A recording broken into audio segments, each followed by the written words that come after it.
Hey, what's up, clever investors? Sperber here. Welcome back to my YouTube channel. In today's training video, we're going to be asking and answering the top 5 questions you should ask yourself before making your first investment.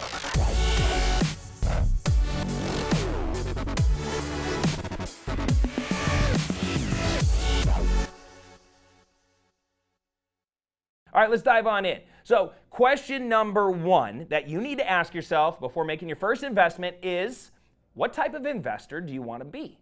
Now, when I was new, I really didn't understand the difference between active or passive. Active investing means, like, on a daily basis, you're going to be doing the real estate business. Now, passive, obviously, you either have a bunch of money or you're good at raising money, and you can put that money to work for you. All right? Examples of active real estate is wholesaling, rehabbing, and passive might be like just being a landlord, buying a 4-plex or an 8-plex and sitting back and forgetting about it, maybe even having a property manager handle it, and they just send you mailbox money, send you checks each month. Now, do you want to do residential or commercial?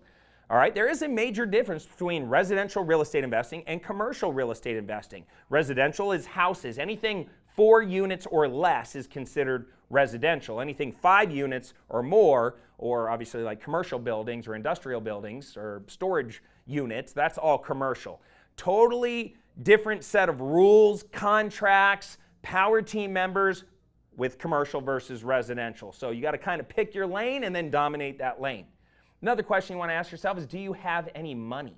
Do you have time? Which one is more important to you at this point in your evolution? In the beginning, I didn't have any money, but I had a ton of time. Wholesaling, active real estate investing was perfect for me. It was no money down. I can get in the business. I can make some quick cash and get kind of my real estate career started.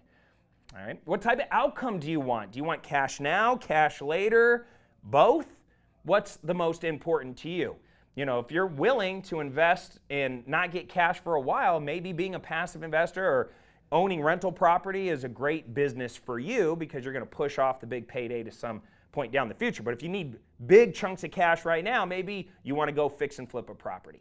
Now, other questions you want to ask yourself under this umbrella is, what type of tax benefits do you want? Residential real estate is treated differently from a tax perspective than commercial. Commercial, obviously, a lot of the commercial investments are going to be more expensive, but they are also tax different. You can actually do what's called cost segregation. Look that up if you don't know what that is. Cost segregation, you can do a cost seg study and accelerate the depreciation on a commercial building, where you cannot do that with residential real estate typically. All right. Now, are you willing to play the long game? Are you good at raising money? All of these questions will kind of give you perspective of which lane do you want to play in? What type of investor do you want to be? All right, question number 2 is, who do you know that's already successful in that lane? Do you have a mentor or a coach that you can plug in with? You can do this a number of different ways. You can partner with them, or you can pay them for their time. You know, for me, when I first started, I went 9 months trying to do this business on my own. I have other videos on my channel where I kind of elaborate on that. It's tough trying to figure out the real estate business on your own. First off, you're learning a whole new set of language, all new skills, and you're developing skills and capabilities that are totally foreign. Most of us have not taught how to be successful. Most of us do not have a good relationship with money. I talked a big game, like I wanted to go out and make millions, but I didn't have the internal personal development and structure of having a positive relationship with money, so that way I can go out there and actually invest like a boss and make a lot of money and attract money into my life. All right, question number 3 is, who can I leverage to accomplish my real estate goals? All right, so I picked my lane, I found a mentor or somebody I can get plugged in with. I either paid them or I'm bringing them deals, and that's how I'm earning their attention. And now I'm just trying to figure out, who else do I need in my life to accomplish my goals? So it's time to build a team. It's never what, it's who. I'm going to repeat that. It's not what, it's who. Who do you need to know in order to kick butt in this business? You need to know realtors, not just any realtors, investor-friendly realtors. You need to know mortgage lenders. You need to know hard money lenders. You need to know good contractors and subcontractors to get projects completed or get repairs made or properties built. You need to know investor-friendly closing agents that understand how investors work and operate, so that way you can close deals through them, especially if you're doing creative real estate investing, sub-2 transactions, wraparound mortgages, wholesaling, anything creative that's like heavily non-traditional. You need to know a good investor-friendly closing agent. Attorneys, some states close with title companies, some states close with attorneys. You need to know some good real estate attorneys. And you want to know other local investors and wholesalers.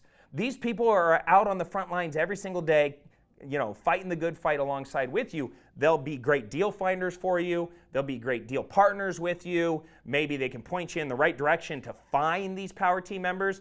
And by the way, an investor referral is the best way to build your power team. If you're like, I don't know an investor-friendly closing agent, get plugged into local wholesalers. Join those Facebook groups. Just go online and Google, cash for houses companies. Those companies are ran by investors. Go join a Facebook group and find, the investor groups in your local area and get plugged in and ask them who are good power team members to add to your power team. And investors will point you in the right direction. All right, question number 4 is, when a good deal comes across your desk, can you pounce on it? Can you tell a deal from a dud? Can you fund it quickly if you actually, got it locked up? You negotiated and you got it locked up. Who can help you complete the transaction and monetize it once you own it?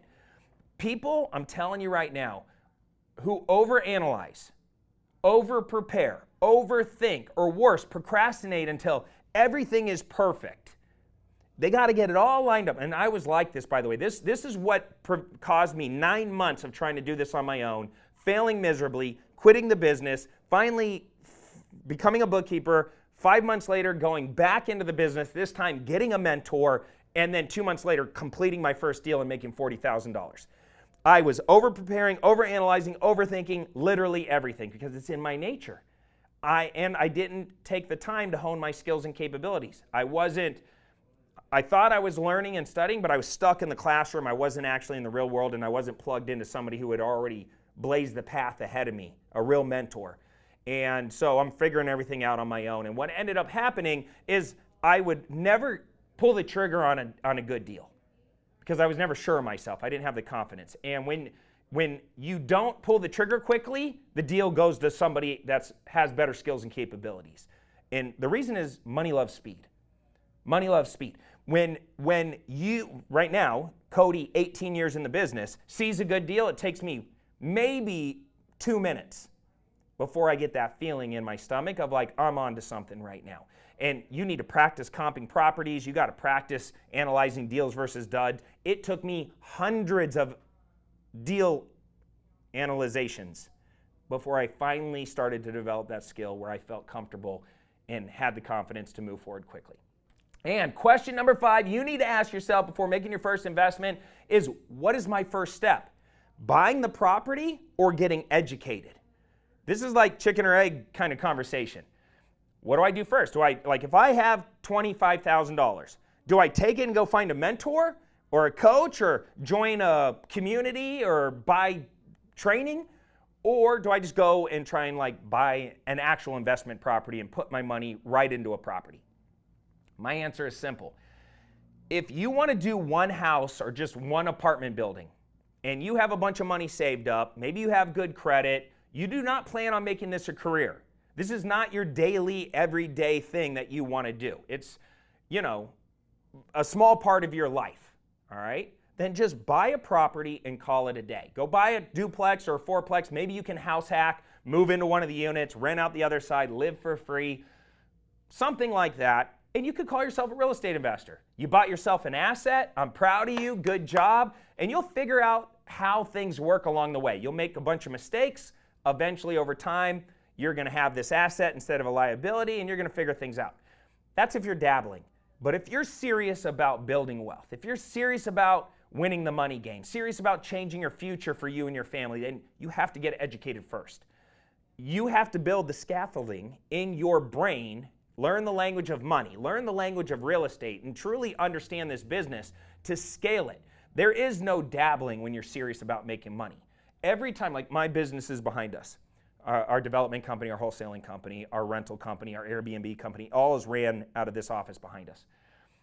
we walk in this building, we're here to win. We're here to make money, and we're very serious about it. We do not like to lose, and that means that we're giving it everything we got. We are constantly training. We are constantly honing our skills and capabilities. We're constantly building relationships. We're constantly raising money. We eat, breathe, sleep, think real estate 24/7, especially when we're in this building. Doesn't matter what personal problems we have. Doesn't matter what garbage is going on in the outside world. When we're here about the money and building wealth. If you're serious, you got to get educated. Don't be scared to cut a check to go further faster. That's probably the best advice I could give you in this video is have the courage to invest in yourself. The 6 inches of real estate between your ears, by far the most important. The second I transitioned, like even thinking about marketing, in the beginning I was such a wussy. I would spend like $300 on postcards and I would get like 2 phone calls or 3 phone calls and I'd be like crying about it for 2 weeks. Like, it doesn't work, postcards suck, this direct mail doesn't work. And I've heard this with bandit signs, I've heard this with door knocking, I've heard this with cold calling, I've heard this with texting, I've heard this with VAs, all of it. All of those things work, but you gotta work it. You gotta stay consistent for a long period of time, and you cannot be scared to invest in your marketing, invest in your lead generation, invest in your skills. You get used to using money as a tool, because that's really all it is. It's a devaluing, depreciating piece of paper. Use it to better yourself so you can multiply it quickly enough to overtake the inflation and depreciation of your dollar. You get what I'm saying? So get out there and hustle hard and make this a real career because it is game changing. I was a broke bookkeeper, barely making $34,000 a year. And I became a millionaire by age 28, multimillionaire by age 30, retired my parents sometime right around there, bought the coolest cars, lived the coolest life, travel the world, get to educate cool people like you, all because I made a decision one day to take this serious. All right, so if that's you and you're watching this, hopefully you got something from this. Down below is some great education. Down below there's going to be some links. Click the links, download the free reports, the ebooks, watch some of those training videos. I show you creative stuff down there. I show you how to do deals with me. Click some of those links, play around, see what fits for the type of investor you want to be. And then let's go out there and, build a relationship and potentially even do some deals together. That's all I got for you in this one. Until next time, I'm Cody, the Clever Investor. Take care, comb your hair. Till then, we out.